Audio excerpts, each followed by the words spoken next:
So today I want to talk to you about the book called Life of Pi. And you may have read it or you may have seen the movie or both. And it is just a rich, enormous story. And it's gorged with details of beauty and horrific suffering, compelling mystery, intellectual challenge, philosophical pondering. The story is told to the writer by the adult Pi, who now lives in Canada, the writer says. He begins by talking about his name and how he took the nickname Pi. His real name was Piscine Molitor Patel, a very common last name in India. His family was from Hyderabad. He was named Piscine after a swimming pool in Paris.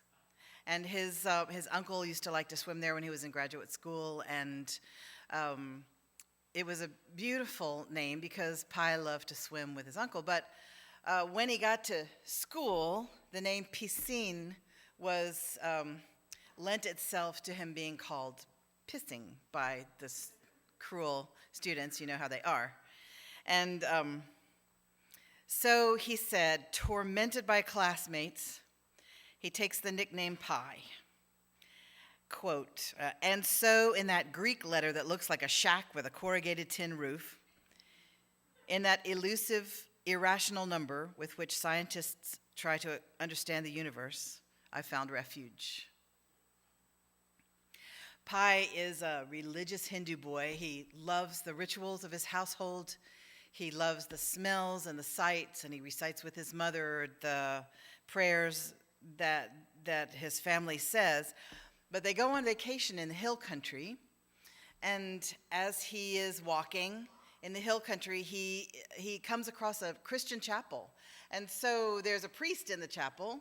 He's drawn to this chapel, and he begins having conversations with the priest. So for 3 days, his mind is just on fire with the stories of this very ungodlike Jesus person who has doubts and hunger and allows himself to suffer and finally consents to die. And he's fascinated. He asks the priest, why would a God do that? And the priest answers, love. So Pi asks the priest if he could please be a Christian. And Pi says, you already are in your heart a Christian. A year after that, he meets a baker in his town who is a Sufi mystic, a mystic Muslim. So he begins talking to him, and the baker is enraptured, talking about the beloved, which is how the Sufis talk about God, the beloved. And Pi is on fire again and begins studying the Quran with the baker and having theological discussions. He begins to think of himself as a Muslim. So he asks his parents that for his next birthday, he wants a Muslim prayer rug and he wants to be baptized as a Christian. Well, both of them are modern Indians, secular and sensible, and so they give him the prayer rug, but they don't really like it. They're taking a walk as a family one day, and they're confronted in the street by the baker and by a Christian priest and by the Hindu pundit. Your son has gone Muslim, says the Hindu pundit. He's a good Christian boy, says the priest. We hope to have him in our choir soon. You're mistaken. He's a good Muslim boy. He comes without fail to Friday prayers, and his knowledge of the Holy Quran is coming along nicely. Well, they have a vigorous debate right there in the street in front of Pi's family, who the family's horrified. And Pi says this was his introduction to interfaith dialogue.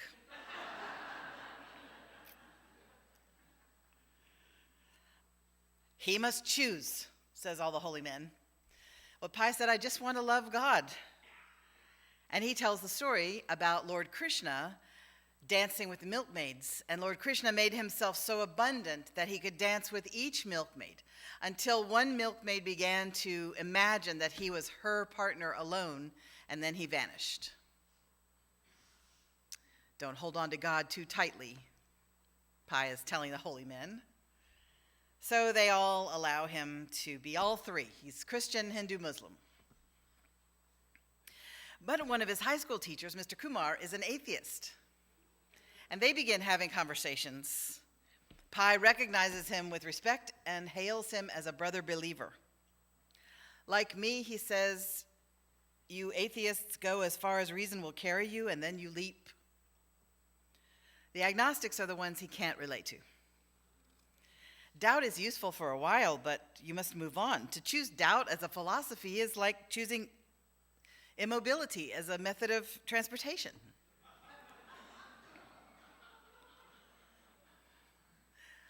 Pai describes his stance in the world as an intellect confounded, and yet a trusting sense of presence and ultimate purpose.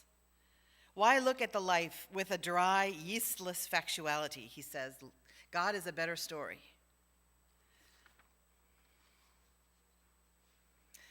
So Pai's middle-class family owns a zoo. They're zookeepers. Pai grows up being awakened every morning by a pride of lions beginning to roar and peacocks screeching. He knows the tigers, he knows the orangutans, the monkeys. He learns how dangerous their wildness is, and he learns by observation and by learning from his parents how much creatures of habit the animals are, and how they love their routine, their territory, and hierarchy. This knowledge is what he uses to save his own life later on. So the story goes that the family decides to sell the zoo to a Canadian company, so they pack up all the animals and they board a Japanese freighter bound for Canada. There's a huge storm in the middle of the night. The ship sinks fast, and Pai finds himself on a lifeboat with a zebra who has broken its leg jumping into the boat, a hyena, orangutan, and an adult Bengal tiger by the name of Richard Parker.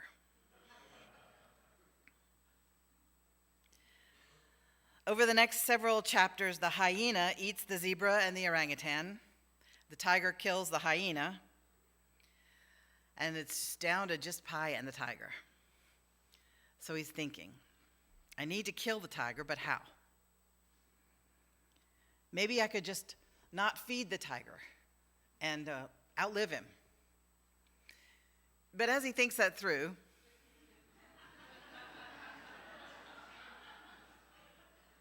he begins to realize that it would probably be worse to be on a lifeboat with a hungry tiger. He spends the night in a panic, quaking. Fear is life's only true opponent, he says. Only fear can defeat life. You might think I lost all hope at that point, he says. I did. As a result, I've perked up and felt much better. We see that in sports all the time, don't we? He says to the writer. The tennis challenger starts strong but soon loses confidence in his playing. The champion racks up the games, but in the final set, when the challenger has nothing left to lose, he becomes relaxed again, insouciant, daring. Suddenly he's playing like the devil, and the champion must work hard to get those last points. So it was with me, after losing hope. The next morning it came to him. He must tame the tiger. That's the only plan that will work. He says, and I think this is the most important sentence in the entire book, it was not a question of him or me, but of him and me. It was not a question of him or me, but him and me. But there's more to it, he says. I will come clean. Part of me was glad about Richard Parker. Part of me did not want Richard Parker to die at all, because if he died, I would be left alone with despair, which is an even more formidable foe than a tiger. He reads the lifeboat survival manual. Establishing alpha-omega relationships with major lifeboat pests, he says, is not covered.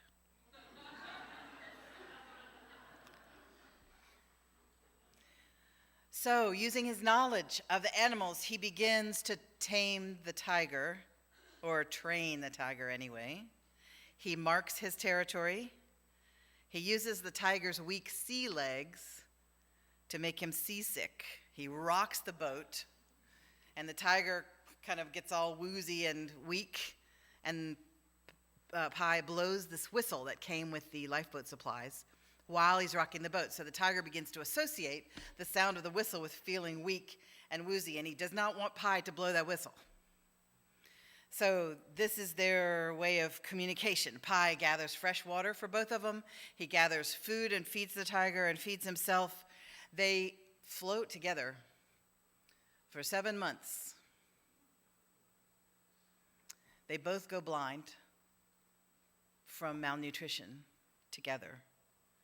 Nearly dead, they wash up on the shore of Mexico together, whereupon the tiger bounds out of the boat and heads into the jungle with not a backward glance, leaving Pi to the Mexican authorities and the Japanese shipping line authorities, who take care of him and want to know what happened. He's the sole survivor of this storm at sea.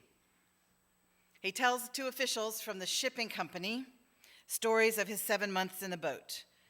They say it's hard to believe that he was in a small lifeboat with an adult tiger for 7 months and lived. We're just being reasonable, they say. Pi replies, so am I being reasonable. I applied my reason at every moment. Reason is excellent for getting food, clothing, and shelter. Reason is the very best toolkit. Nothing beats reason for keeping tigers away. But be excessively reasonable, and you risk throwing out the universe with the bathwater. The Japanese shipping officials insist that Pi tell them what really happened. He insists that they just want another story. Every time you put your experience into words, you make it into a story, and it loses something. Nobody can ever really communicate an experience with another person. You can just put it into words, or put it into art, or dance, or do your best. He says, you just want another story, maybe without animals? Yes, we want the story without animals, they say.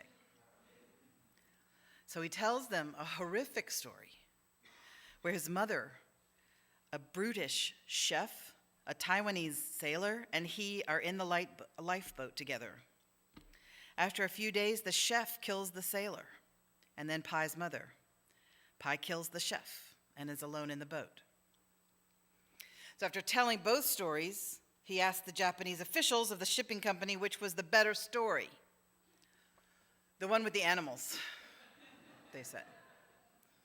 Pi says, thank you, and so it goes with God. I wish I knew what he meant, but I'm talking to you about it. They draw the parallels in a very plodding, literal way. They make the story into an allegory, okay. If the zebra is the sailor who broke his leg, the awful chef is the hyena, the orangutan must be Pi's mother, then the tiger is Pi.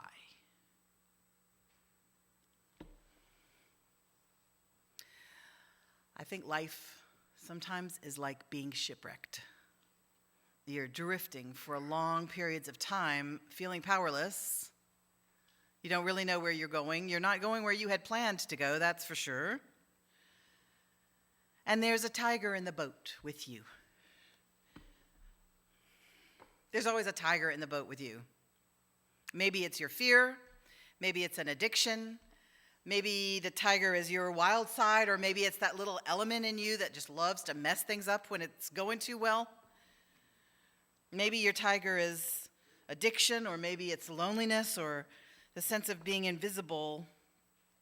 Maybe anger is what threatens to destroy you, but if you kill it, you also kill a piece of yourself that keeps you alive.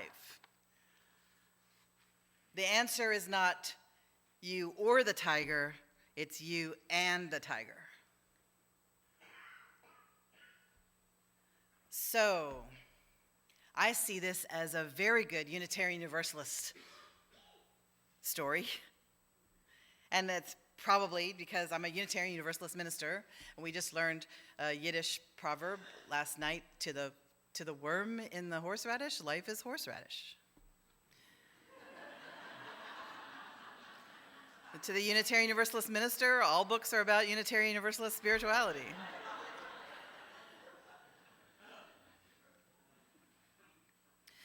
But what Pi did was he drifted moment to moment, having let go of hope, having let go of telling himself stories about what was happening. Why did this happen? What's going to happen next? Just drifting in the boat for 7 months, paying attention to the tiger, honoring the tiger, really understanding that the tiger was not his friend, and yet that he couldn't kill the tiger. He has surrendered. And I'm reminded of a story that happened while we lived in New Jersey, where a father and his son, who was somewhere on the autism spectrum, the son, they were in their boat and it capsized, and they were in their life jackets for 3 days before they got rescued, and they were separated in the night. And the father was, of course, just anguished, horrified, worried about his son, who was maybe 14. And when the son was picked up, he was okay, because he was wired in such a way that he was just in the moment, every moment of drifting, and he didn't tell himself stories about it, and he didn't wonder about past and future. He was just there. And so he was less traumatized than they would have expected, just because he was drifting. And Pi was just drifting in the boat. And he wonders about a lot of things, but he's not anguished, because he has decided to just live until he dies. Just live until you die. That's pretty simple. And it cuts down on a lot of storm and throng. So, in our faith tradition, we are free to be drawing from the Muslim tradition, the Hindu tradition, the Christian tradition, the Jewish tradition. We're free, and there are people in our families or people in the world that say, oh, you have cafeteria spirituality, you have to choose.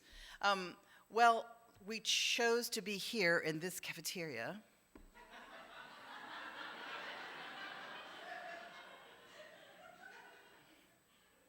And we choose what our meal is, and then we eat it. And so we choose our faith path, and then we practice it. And we call ourselves Unitarian Universalists, even though maybe there are people from traditions that feel as if they're the only one, that do not understand that. We are free to tell our own story about what it is we worship. Anyone who tries to tell a story about an experience of mystery is diminishing the mystery. As Lao Tse says, the Tao which can be named is not the Tao. Anytime you name it, it's not it anymore. But you may tell a story of a God who holds the whole world in her hands, and she is a lovely earth mother who cares about you. Or you may tell a story of God who knows suffering and shares in our suffering and holds the secret of death, real death, in his heart. Your idea may be of God as the one flame from which all the other candles are lit. You may think of a force of love or truth or justice that flows through the universe, and we're all wrong. That's the relaxing thing.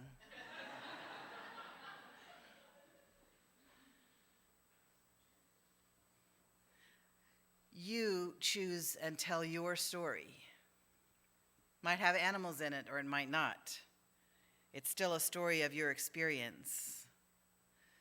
And it still is what helps your soul blossom like a rose. And it helps you tame the tiger, or at least train it.